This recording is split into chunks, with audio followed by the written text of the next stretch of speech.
good evening, everyone, and welcome to Rosen Sports Sunday, live from our temporary digs here in our Channel 4 newsroom until our new set is ready to go sometime next month. Well, for all intents and purposes, the preseason is over for the Viking starters. They finish up the exhibition season at Houston on Thursday night. So the question is Viking radio analyst Pete Bursich joins us in the studio tonight. First of all, you're wearing the same clothes you wore last night when you did the broadcast. I've never seen you get so dressed. Look at these socks. Oh, my goodness. All right, show off. I know it's only the preseason. Don't touch me.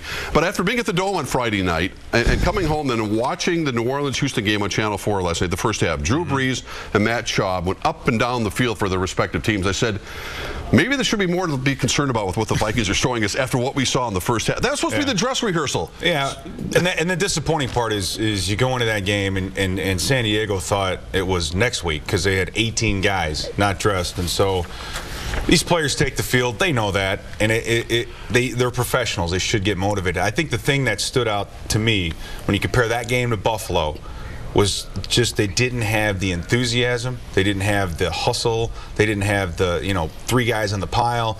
And I don't know if this team's going to be good enough to win when they're not fired up, especially at home. 1-7 last year at home, that's one thing that they need to get corrected. And if they're not going to go out there and take advantage of the crowd and of the excitement and of everything else, it's concerning. That was the one thing that bothered me the most. Really, well, it's a good point. I got a chance to listen to your commentary in the headsets next door at the KFAN booth. Look at all the contending teams have this. We know the direction of this team, our team is going right now in this season. I don't get that overall sense. We just heard a soundbite from Leslie Frazier talking about his offense.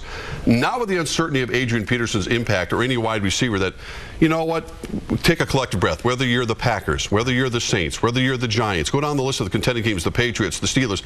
They kind of know where they're going. They kind of know who their guys are. I don't get that sense at all with this football team right now, other than a few. Well, yeah, and that kind of goes back to the age and some of the guys that we're counting on, the guys like Harrison Smiths, the Matt Khalils, the guys that are younger, and the injury to Adrian Peterson, and Jerome Simpson is going to miss the first 3 games. We knew that coming in. Saw a little exciting bit from him last week, so you look forward to that. But there are some things that went awfully well. I think Percy Harvin still looks very good.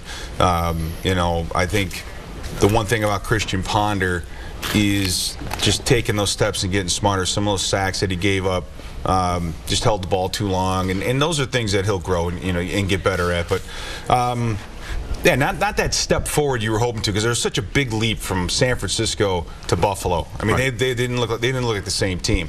Then you come back on the next night, and it's their last shot, because we're not going to see him on Thursday night. Let's talk some more about Adrian Peterson. He warmed up for quite a while before the Vikings game on Friday, before the kickoff on Friday night. It was kind of a full-scale rehearsal for him. Are you convinced, Pete, as we sit here tonight, that he will play, he will start against Jacksonville? The only way he won't is if it's not his decision. I think what the trainers and the coaches weighed is that they could have played him last night, and I think he would have been able to get through it. But I think for whatever reason, they've seen something, but they think that another week or so of rest is going to benefit him more than taking a couple hits and getting the rust knocked off, last night against San Diego Chargers. Well, it's interesting. Who actually makes the decision? Because Peterson expects to play. It's been his goal from day one. He hasn't wavered from it. When he started practicing, he said, I'll be ready for this game on September the 9th. Ultimately, is it Frazier's call, Eric Sugarman's call, a combination? Because, Peterson's going to go get me in, coach. I'm ready. Yeah, no kidding. I mean, if the player doesn't want to play, you can't make him play. But it's really, I think, it's Sugarman, and it's going to be Leslie Frazier talking about the pros and cons of what are we going to get out of him tonight. What are the benefits of playing him Friday night against the Chargers? What are the benefits of holding him out? You have to weigh those two.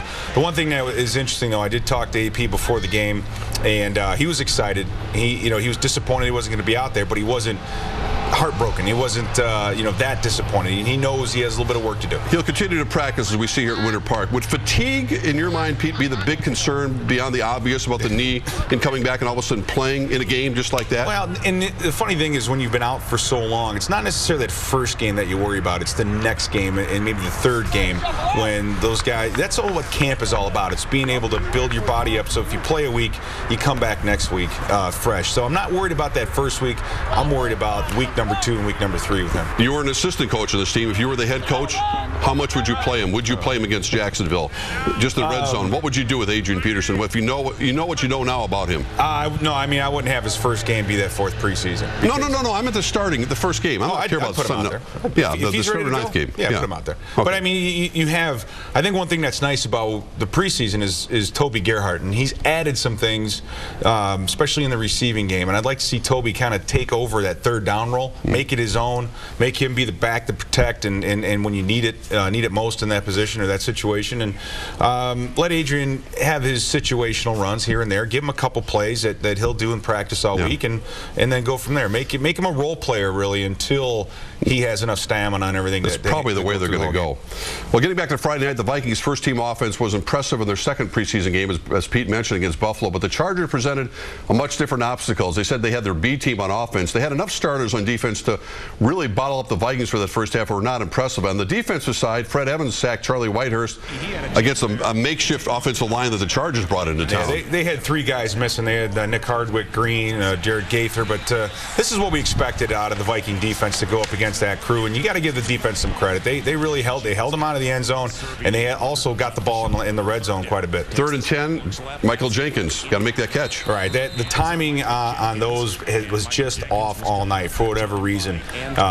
Jenkins had a couple, and that was kind of indicative to me that they weren't quite in it. And you can't have Charlie Whitehurst running 13 yards. No.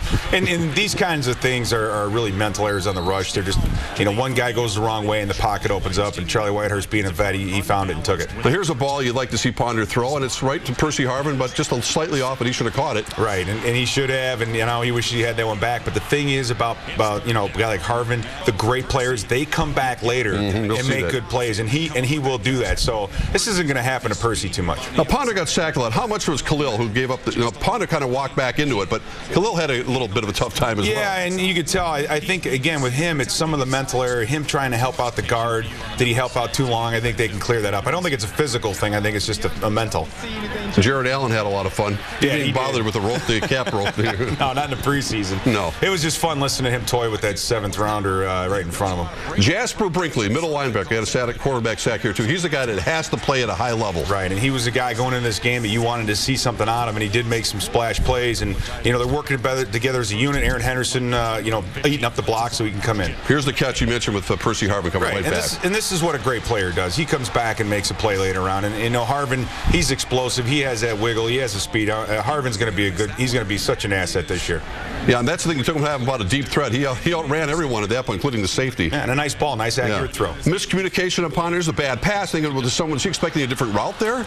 Yeah, this is something, again, at the line of scrimmage, a miscommunication. They didn't run the route that obviously Ponder had expected, and the referees right on the money to make the call. Yeah, look at this guy going. Just a beautiful call, perfect. Incompletion, they're going. Oh, we'll get into that in a minute.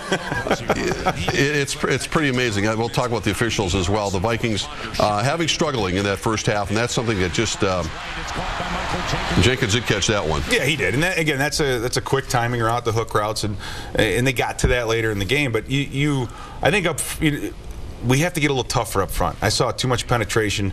The one fumble by Rex Hilliard when he got hit by Weddle on the backside. Too much penetration up front. He has to kind of change how he's running, and then he's not expecting to have a safety from the backside of a play hit him. He wasn't expecting that hit. Still have to hold on to the football, but when you see A goes to B, goes to C, goes to D, it could end up in disaster. And for the offense, they got to get their timing down. They got to get off the ball, and they got to find another wide receiver too, Pete. Come on, I mean, this is again. I mentioned New Orleans, mentioned Houston last night. They have a bevy of wide receivers. A lot of teams have them. It's a passing league, and they're still trying to figure out who that second guy is going to be. And Simpson's not back till Detroit till game 4. The second guy right now might be Kyle Rudolph, and they may have to go through and find creative ways of getting him the football. He's flexed out quite a bit. Yeah. He's not in the box very often. He's out there as a wide receiver. He kind of takes away from the explosiveness. He's not a vertical kind of a guy, but underneath, he should be able to handle it. We'll talk more about Rudolph, and John Carlson should be back for the first game as well. We're talking about some breakdowns in the second half as well. The Vikings-Charger game next here on Sports Sunday, including a rookie mistake by first pick Harrison Smith. We'll have Pete talk about that coming up next.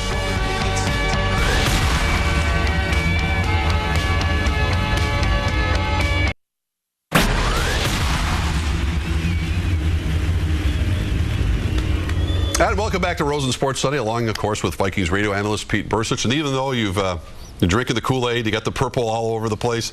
You know, I got to tell you, I was impressed. I was listening to you, and like I said, my headset's here tonight, and you were going after some of the Viking veterans, including Chad Greenway at times, for either missing a tackle or taking a bad angle on a play. You're not afraid to express yourself that way. No, you know, guys like Chad, you have higher expectations. We know what he is, and to get him to be that Pro Bowl player that we need him to be, you know, there's certain little things that he has to do, and things that guys have to do better. And yeah, I enjoy pointing that stuff out. Not to pick on Chad or to pick on anybody. Well, they're big boys. I'm in there to give my own opinion, and I do that. You play linebacker for a living. I remember you were on the Vikings football team. I watched a lot of football. You know, Ponder continued to play at quarterback in the third quarter against the Chargers. We take a look at some of those second half highlights. The security blanket, you mentioned him, Kyle Rudolph, is a guy that's going to have to be a big weapon, especially early in the season, Pete. Yeah, he is, and we don't know. You know, we believe Carlson's going to be back. We're not sure, but he's really catching everything thrown his way, and you know, the rapport between Ponder and Rudolph is we've been waiting for it, we've been expecting it, and we're getting some of it. Here's a rookie back, Matt Asiata. Yeah, Asiata, I mean, a converted fullback. Yeah. He really came in there and gave that running game a spark, and he's kind of done that a couple weeks in a row. And, you know, for a guy like Asiata, he's going to need to play some special teams to get on the field. But this hurt him, though. Yeah, the kid might have a future. Yeah, you have the fumble, but some guys are third-teamers for a reason, and you know, he has to learn to hold on to the football. And he's going to make the team? I would hope so. Yeah. Fourth quarter, Joe Webb at quarterback, Alan Reisner. Looks like he's going to stick. I think all the tight ends have played very well. As a group, I think they're the best performing group. They've all done very well. They've all done their job, and we're missing the best one, so, you know, that we're supposed to have. Carlson's back getting his conditioning back. Aroma Shadu, one of those guys, again, that has to step up his game. Aroma Shadu's had a rough preseason as far as penalties not called on him, you know, balls thrown out of bounds. He's had a rough preseason. Well, again, if you talk about turnovers, this is why some of these guys aren't going to be on the squad when they open up here in a couple weeks. You just can't turn the ball over like this and expect to make your football team. No, and when you're in the minus in the turnover ratio, you know, yet again, that's not going to help. Now, tell me about Harrison Smith here. He might get fined for this. Yeah, he might get fined for this, and you know, he reminds me so much of some of the guys we've had. You have to go up there and intercept that ball. Don't try for the blowout, and he'll learn that. Here's a game-winning field goal. I thought he was going to pull a Grammatica here. He jumped up in the air. The kicker, the backup kicker for San Diego. And nobody. Don't do that. You're going to pull something. Now, if it kept from going overtime, they would have carried him off the field. Okay, we saw one of the highlights, Pete. I got to ask you, the NFL, are they really going to go ahead with replacement officials? This is a multi-billion-dollar business. Yeah. They had glaring mistakes you don't see in high school. It's tough enough for the real guys to make the right calls. This has the potential to be an NFL disaster. It could cost teams a game. It really can, and when you're in a league where just one win or loss here or there can cost people their jobs and their livelihoods, it's just too serious to leave up to the groups that we've seen. And the first couple games, the officiating was pretty good. Last Friday night, a couple obvious calls that. But the pressure cooker is going to be turned up on these guys. Yeah. The glare of the spotlights. Right. Everyone's going to be watching. If Ed Hockley's not out there flexing his muscles, and Commissioner Goodell doesn't think this is a big deal, really? Well, that's the way he has to play. You know, this is a negotiation. Well, of course it is. That way, but you watch this when the regular season hits and this thing speeds up.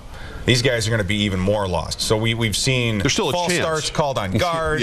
We've seen touchbacks called on the 6. We saw two an interception and a fumble that were it can't go on because the integrity of the game is too important, and you know, I think that those officials will be out there pretty quickly. Well, lots more to talk about. You can come back here next Sunday night. Oh, goody. You're going to wear the same suit? I'm going to sleep in it again. Okay. The Vikings in Houston, the game doesn't mean a thing, but we'll talk about where this team's at after the final cuts, which means a lot to some guys. We'll get into that. Audie Cole. It's Audie Cole night. It could be, very well. Thanks, Pete. Talk to you next week as well. Coming up next on Rosen Sports Sunday, stay with us. Former Gopher basketball player Jackie Voigt is trying a new sport at the U of M in her final semester. We'll tell you why she's back on the field coming up next.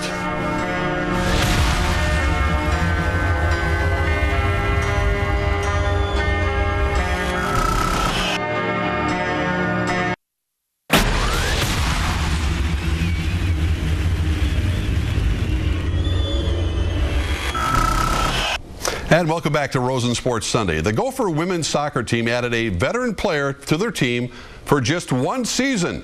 It's former Gopher basketball player Jackie Voigt. Mike Max tells us about her return to the field and how much she's enjoying playing her second varsity sport at the University of Minnesota.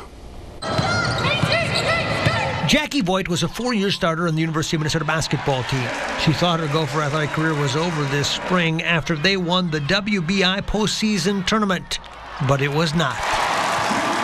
Right after basketball ended in the spring, I joined the soccer team and played 4 weeks with them in the spring for their they have a kind of off season during the spring where they play a couple games. So I practiced with them for about 3 weeks and then played 2 games. So that kind of got me going into it pretty quickly after basketball ended. Jackie played both soccer and basketball growing up, so returning to the field wasn't out of the question.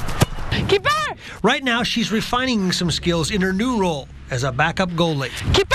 There's kicking, which I haven't done in 4 years, so that's probably one of the hardest things to get back into. But a lot of the movement, the footwork, the quick feet, sprinting across the goal is, we do a lot of similar stuff in soccer practice as I did in basketball practice for 4 years. Voigt's goal is becoming better in goal. Her hard work during practice hasn't gone unnoticed by her teammates and her head coach. Jackie displays that leadership quality of, I am busting to do my best, despite the fact that, I'm not the number one right now, and I'm going to do everything that I possibly can to continue to grow, to continue to get better, so that if that time presents itself, I'm ready to go. She used to love playing soccer and basketball because it wasn't all the same. Like, she played basketball for 4 years and it was just basketball, but she's so excited to be here because it's something, relatively new. Jackie's height defined her role on the court, but on the field, it can be an advantage and disadvantage at the same time. A lot of people, give me credit for being tall and I can reach the top of the goal,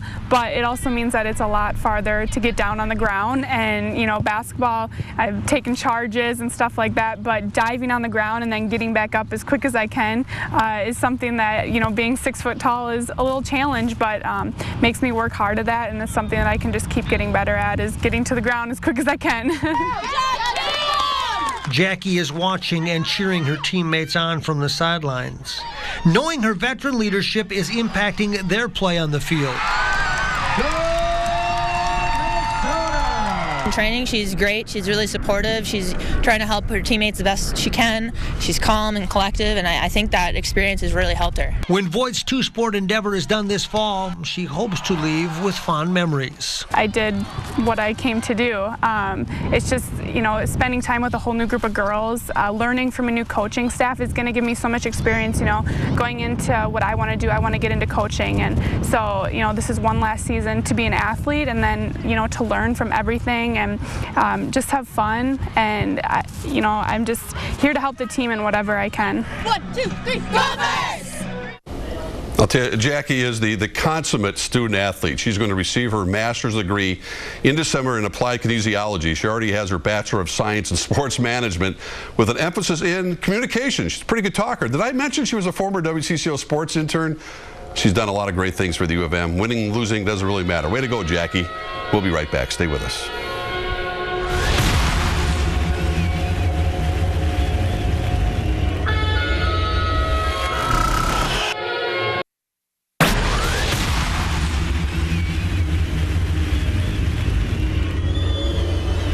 The Vikings' final exhibition game Thursday night in Houston, the same night the Gopher football team opens its season at UNLV, 10 o'clock local time. The Gophers against UNLV. Then, of course, the Vikings open up their regular season against the Jacksonville Jaguars, noon on September 9th, right here on Channel 4. I want to thank our guest, radio analyst Pete Bursich, and more importantly, I want to thank Reg Chapman for bringing back some Sweet Martha cookies from the State Fair. Thank you for watching. We'll see you again next week. Good night, everyone.